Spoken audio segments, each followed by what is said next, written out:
Halo kawan-kawan semuanya, selamat sore, selamat bertemu kembali dalam pembelajaran bahasa Indonesia kali ini. Semoga semuanya tetap sehat, tetap semangat. Siap? Ya, salam cerdas.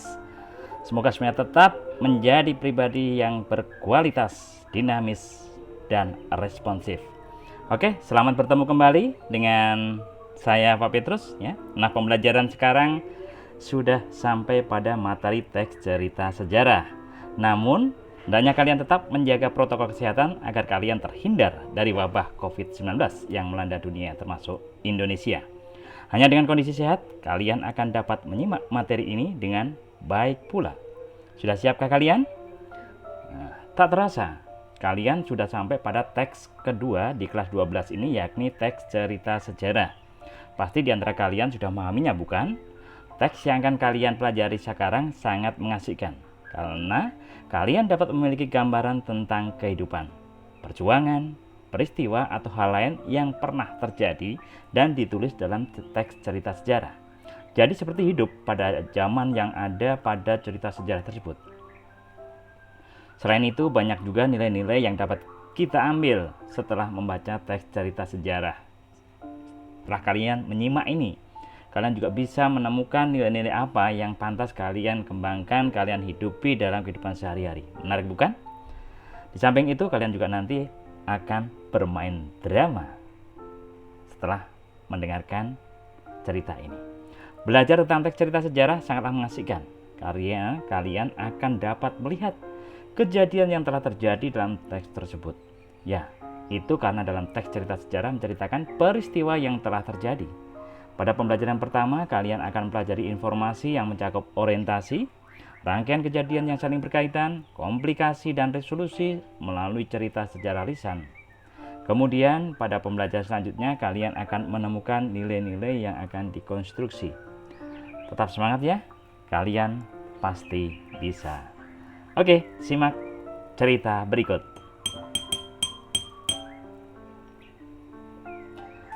Wilwatikta terlanjur luka, diambil dari novel Ranggalawe, Mendung di Langit Majapahit karya Gesta Bayuadi, episode ke-11. Wilwatikta terlanjur luka. Pada sore hari, Sasika kembali ke perguruan Candini. Kedatangannya disambut dengan kesedihan 6 saudara seperguruannya, yakni Gagak Ragil, Sokalimengan, Kuncaran Naga, Sambega, Saguna, dan Banyak Larung.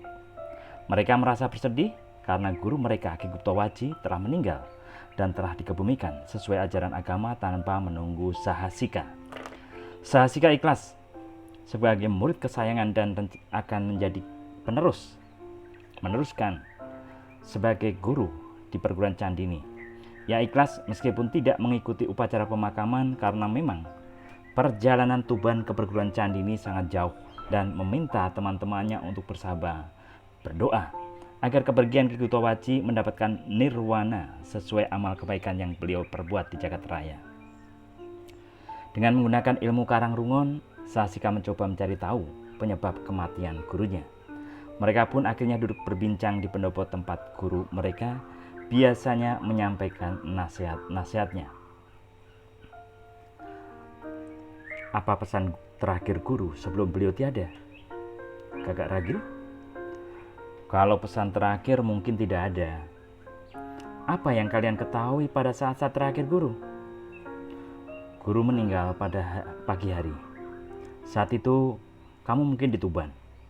Aku yang pertama melihat jasad guru tergeletak di sini, di tempat kita duduk ini. Apakah di antara kalian mendapatkan pesan dari guru? Tidak. Malam harinya, beliau mengajak kami berenang, berbincang-bincang dengan tamu agung dari Wilwatikta. Tamu agung? Siapa dia? Naluri tajam Sahasika bekerja. Dia hening cipta memejamkan mata, memanfaatkan ilmu Karangrungon yang telah merasuk dalam jiwanya. Telinga Sahasika mendengar kata-kata. Kata-kata yang diucapkan oleh seseorang yang sangat dihafal suaranya. Orang itu dari Wilwatikta. Orang itu teman seperjuangan Sahasika. Ketika dulu sama-sama mengabdi pada Dyah Wijaya. Sahasika buka mata, Sahasika memandang Gagak Ragil. Sasika, kamu punya ilmu Karangrungon. Kamu tahu jawaban atas pertanyaan. Apakah yang kamu maksud tamu agung dari Wiwatikta itu dia Halayuda? Iya. Jadi, malam itu kalian berada di sini bersama guru dan dia Halayuda? Iya. Apakah yang kalian bicarakan? Gagak Ragil tidak menjawab. Masih berupa mengingat-ingat pembicaraan apa yang menurutnya layak untuk disampaikan kepada Sasika. Sukalimengan angkat bicara. Banyak hal yang dibicarakan. Ya, antara lain tentang keinginan dia Halayuda mengajak kita berenam menjadi prajurit Wiwatikta. Apa jawaban kalian atas ajakan dia Halayuda? Sukalimengan dan Kuncaranjana? Tentu saja kami menolak ajakan itu. Ya, kita sudah bersumpah di hadapan guru agar tidak menjadi prajurit atau punggawa di kerajaan manapun. Untuk mengabdi dan berbakti kepada rakyat, tidak harus menjadi punggawa kerajaan. Bagaimana sikap dia Halayuda terhadap sikap kalian? Kelihatannya tidak apa-apa. Dahaluja malah mengaku bersyukur karena kita sebagai murid Ki Guptawaji benar-benar tetap teguh pendirian. Ada pembicaraan selain itu dengan dia Halayuda? Ada. Seingatku, dia Halayuda menanyakan tentang kitab ilmu Karangrungon. Oh, jadi kedatangan dia Halayuda kemari bersamaan dengan kedatanganku ke Wiwatikta hanya untuk tujuan itu. Makin jelas sekarang. Siapa yang kuduga Gagak Petak apa yaksa itu? 6 teman seperguruan Sahasika saling pandang. Mereka tidak memahami maksud kata-kata Sahasika. Daripada kalian nanti banyak tanya, akan kukatakan secara lugas saja. Singkatnya, aku curiga guru kita, Ki Guptawaji, mati secara tidak wajar. 6 pasang mata di depan Sahasika terbeliak. Lebih dari sekedar curiga, aku mulai berani memastikan bahwa Halayuda yang membunuh Ki Guptawaji. 6 pasang mata memandang Sahasika dengan pandangan mata nanar. Mereka merasa Sahasika tidak seperti biasanya. Mereka merasakan ada sinar asing pada mata Sahasika. Lebih-lebih, Sahasika tidak menggunakan panggilan dia atau Raden pada Halayuda. Terus terang, aku sudah muak dengan keadaan sekarang ini. Banyak ketidakberesan, tapi sulit ditangani. Banyak fitnah keji, tapi tidak mudah ditanggulangi. Kakang Ranggalawi menjadi korban fitnah keji yang makin santer. Aku sebenarnya tahu siapa yang menebar fitnah terhadap Kakang Ranggalawi, tapi tidak punya bukti. Sekarang, sebelum aku menemukan bukti-bukti bahwa dia Halayuda yang berada di balik semua ini, Ki Guptawaji meninggal secara tidak wajar. Lagi-lagi aku berani memastikan, Halayuda, baik secara langsung atau tidak langsung, yang membunuh Ki Guptawaji. Kalau kata-katamu benar, kita berenang ke Wiwatikta untuk menggantung Halayuda. Tidak, jangan gegabah dalam bertindak.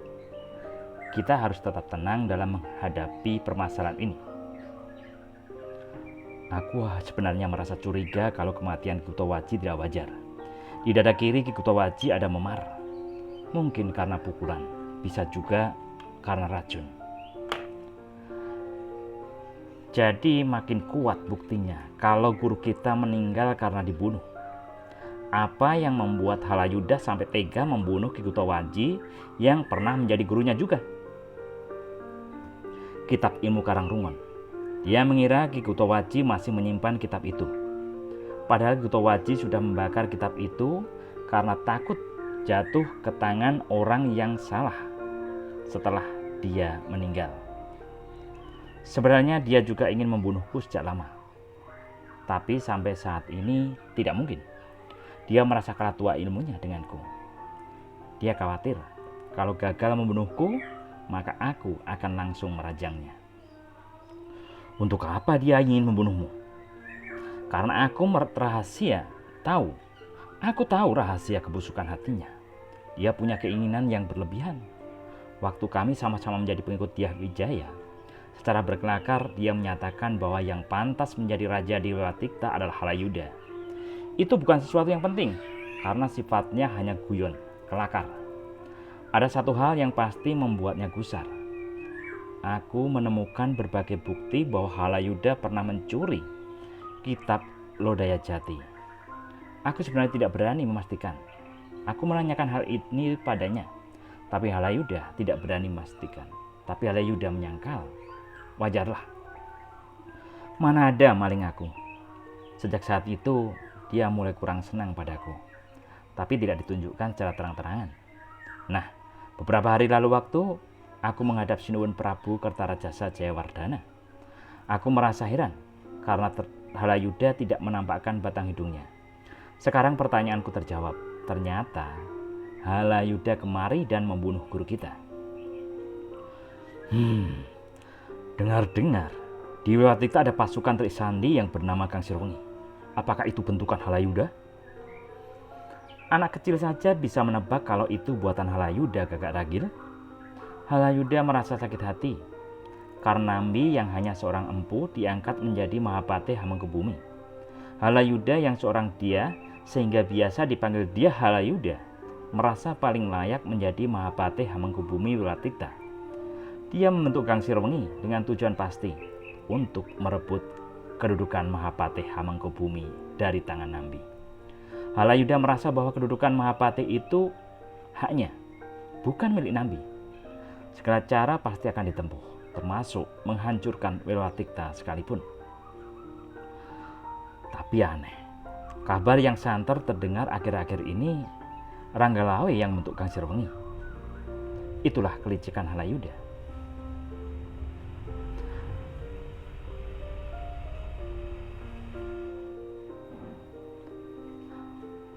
Waktu kamu menghadap Sinuwun Prabu, apakah soal rasa curigamu pada Halayuda kamu sampaikan?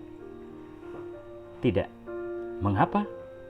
Gagak Ragil, misalnya aku mengatakan bahwa banyak larung yang membunuh Ki Guptawaji, apakah kamu percaya?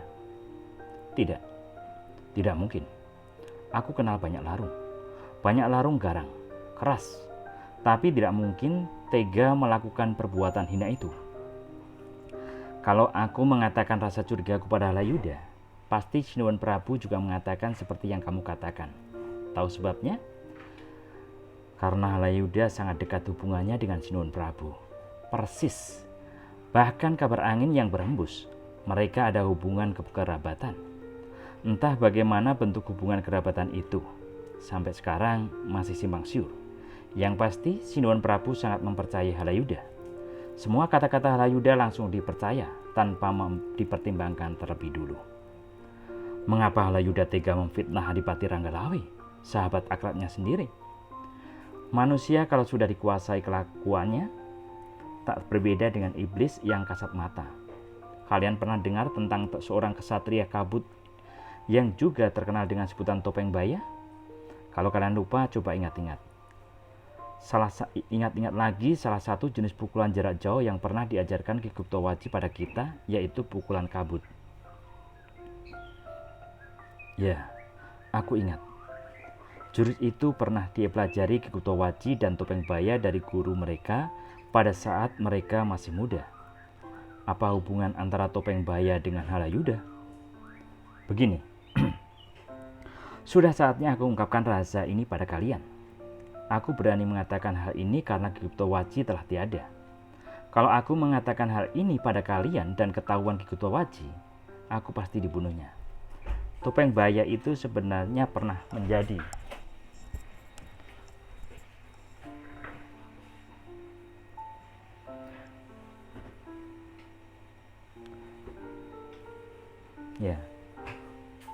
Topeng Baya itu sebenarnya pernah menjadi guru Halayuda. Beruntung sekali Halayuda bisa berguru pada Topeng Baya. Topeng Baya itu manusia gila yang tidak mau menularkan ilmunya kepada orang lain. Jika mau, dia akan menularkan ilmunya dengan sangat keras dan kejam. Berarti Halayuda pasti punya ilmu yang kehebatannya melebihi kita.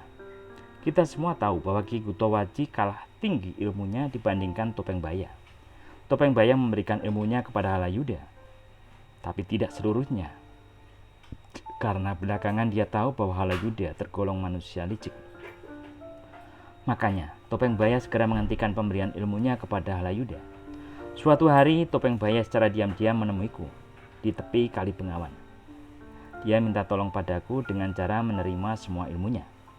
Kamu bayangkan, bagaimana perasaanku waktu itu. Aku mengajukan syarat untuk belajar bersama dengan kalian, tapi dia menolak. Bahkan, Topeng Baya tak segan-segan membunuhku kalau aku sampai menularkan ilmu dari Topeng Baya pada kalian. Dia memberikan ilmu padaku untuk menghadapi Halayuda, kalau kelak Halayuda membuat kerusakan di Wiwatikta. Sekarang, apa yang akan kamu lakukan, Sahasika? Aku akan berusaha sekuat tenaga untuk mematahkan langkah Halayuda yang bisa membahayakan Wiwatikta. Bagaimana caranya? Kamu sekarang rakyat jelata, bukan Punggawa. Kalau saja kamu Punggawa Wiwatikta, maka kamu mudah sekali menghentikan gerak Halayuda. Bukan begitu yang terjadi kalau aku menjadi Punggawa Wiwatikta. Maksudmu apa? Kalau aku menjadi Punggawa Wiwatikta, aku mudah dibidik Halayuda. Aku mudah dihabisi dengan segala kelicikan yang ada pada otaknya. Maka aku akan menggunakan cara lain untuk menghentikan gerakan Halayuda agar tidak leluasa merusak Wiwatikta. Tapi Wiwatikta terlanjur luka.